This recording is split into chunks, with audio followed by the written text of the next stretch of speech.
Professor Akram here, and in this tutorial I'm going to share with you how to use the Unwrap UVW tools in 3ds Max. In this scene example that I have a model of a car, and we want to add some materials to this car. Now if I go to the Modify tab for the car itself, you'll notice that I have a UVW map on here, and I could add a material to the vehicle, but let's say, for instance, I want some nice decaling or maybe a pinstripe on one side. I would have to do a lot of sub-object selection in order to get the materials and the sub-materials placed in the correct way. But there is an easier way to do this when you're working with complex models and you want to create the illusion of a lot of detail in your model by way of adding a texture map. So to do this, we're actually going to get rid of our UVW map. I'm going to get rid of that. And instead, we're going to use an Unwrap UVW map. And what an unwrap does is what it sounds like. It takes the model and unwraps it kind of like an orange and sets it flat into a two-dimensional plane. So with the Unwrap UVW modifier selected, I'm going to go to Edit UVs in the Modify tab and open UV Editor.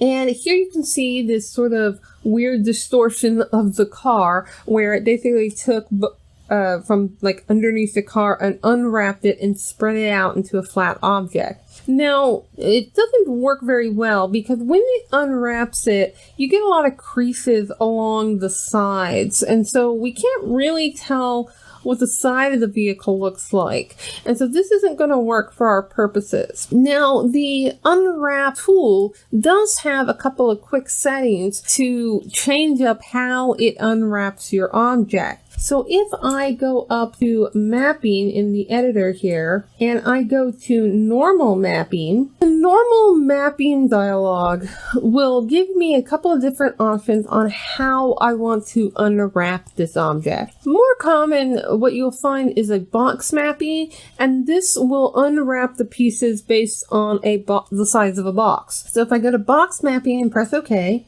you can see that it separated the vehicle. Here's the top portion of the vehicle down here. You can see some of the side portions of the vehicle. The problem is, let's take, for example, this side portion, is that while we've got the side of the car, it didn't get the top of the side. And part of the reason is that this is not a standard box. So it doesn't exactly know what edges of the car belong to what side. It doesn't know if that edge belonged to this side or if it belonged to the top of the car, which it appears that it's here on the top of the car. So to avoid issues like that, now again, this will work really well for a simplified object, what we're going to have to do is create our own edge lines. So I'm going to close the editor here. And I'm going to go over into the Modify tab where I have some options on creating my own edge lines. So I'm going to go to the Edge tool under Selection, and I'm going to tell it to point-to-point edge selection. And I'm going to maximize my top view here so I can see this. And before I get started, the first thing I want to do is I want to reset in the Modify tab, reset the UVW map to OK, so it gets rid of any pre-existing lines or anything after I did the box unwrap.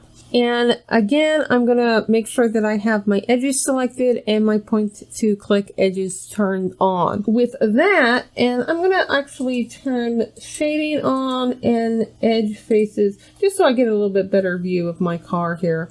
And I'm actually just going to go ahead and start clicking where I want the top of the car to be. So I want to grab these edges here.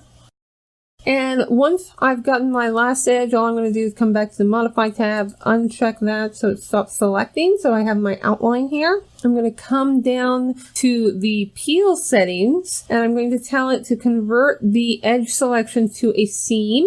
Now I have an outline of my seam. Then I'm going to scroll back up to selection, and this time I'm going to select polygon. Notice that it'll select the entire car. I'm going to click off of that, and I'm going to select one of the polygons within that edge. And then from there, I'm going to come down to the peel. Notice my peel settings are slightly different now, and I want to extend send the selection to the seam. So now it's going to get a polygon outline of that seam. The next thing I want to do is determine how I want to project this. I want to project this onto a plane, and I want to project this into the Z direction. So now if I scroll back up and do open UV editor. So if I open my editor, you'll notice that I have a weird view here, and I can zoom in and out just like within Max with the mouse wheel. But what I need to do is make sure that I have the move tool selected, and I can move that object off to the side. I can also select the other object and move it off to the side. So what is happening here? So this object here, this map, is the map, as you can see if I move over, that we created, the outline we created for our car. This over here is everything else, because in the UVW map, it has to account for all the geometry.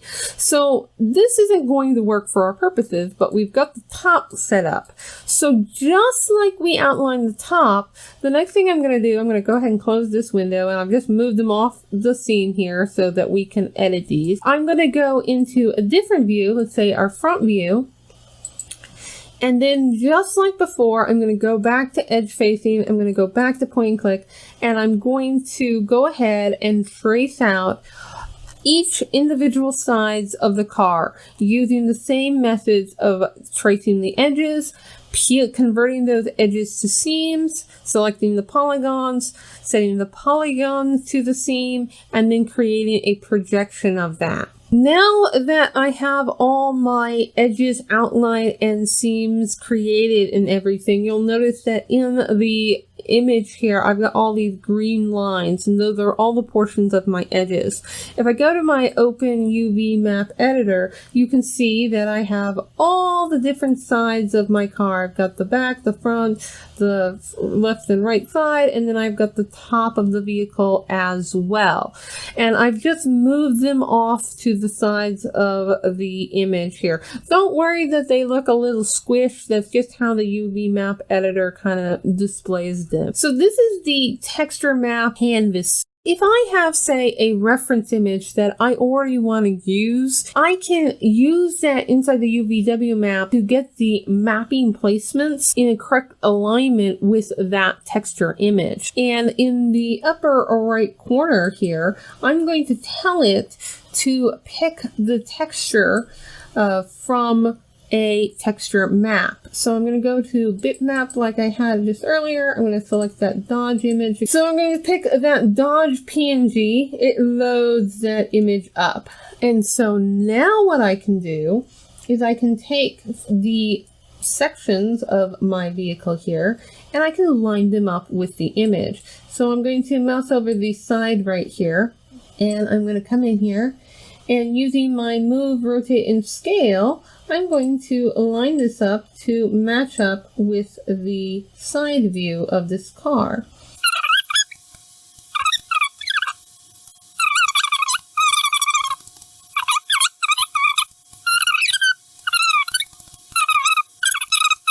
And I'm going to do that for each and every side of the vehicle. As you can see here, we've taken all those sliced faces of the model and placed them on the texture as to where the texture is going to project onto that model. So I've got everything positioned correctly. I scaled and moved those faces to the areas of the texture, and now I can close my UV editor. Using that same Dodge texture map, I've created a material and I've applied that to the car in our scene. Inside our camera view here, you're going to be able to see how that is correctly lining up. There's no repeats and so forth. So if I go into my render frame window and hit render, we can accurately see how that texture map is lining up on our vehicle. In this scenario, we had a texture that was pre-created that we were trying to match to. More often than not, you set this up where you create the model and then you create the texture map. So if I go ahead and close this out and I go back to my open UV editor, Let's assume that this is prior to creating a texture map. So as you can see, I will end up with the checkered box here, and I will want to play around again with the placement of my objects.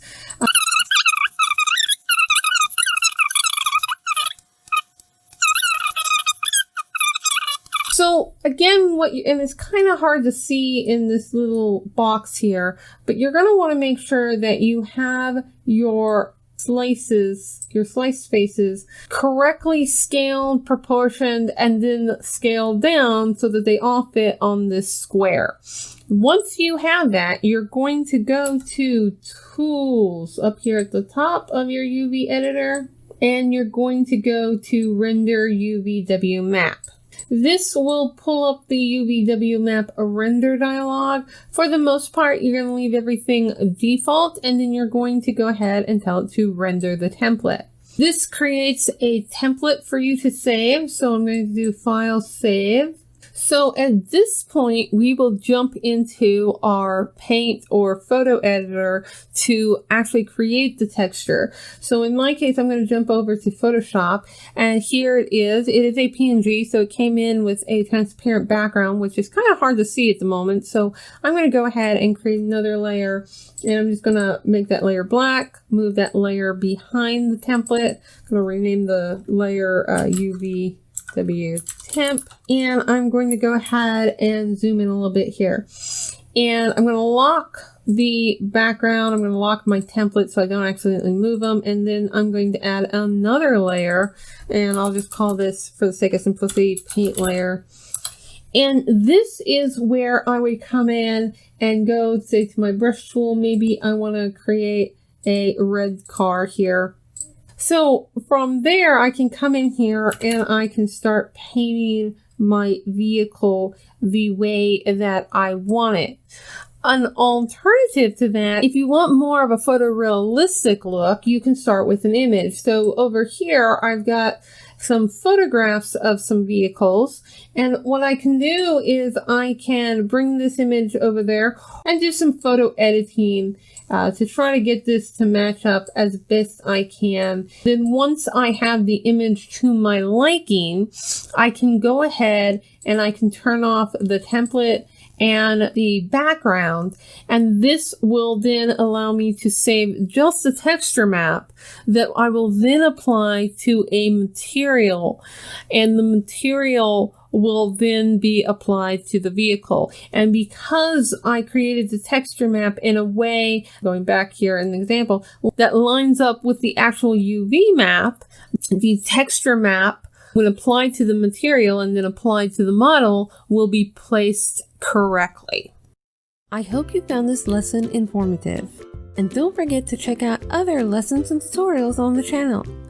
So what are you waiting for? Get creative today.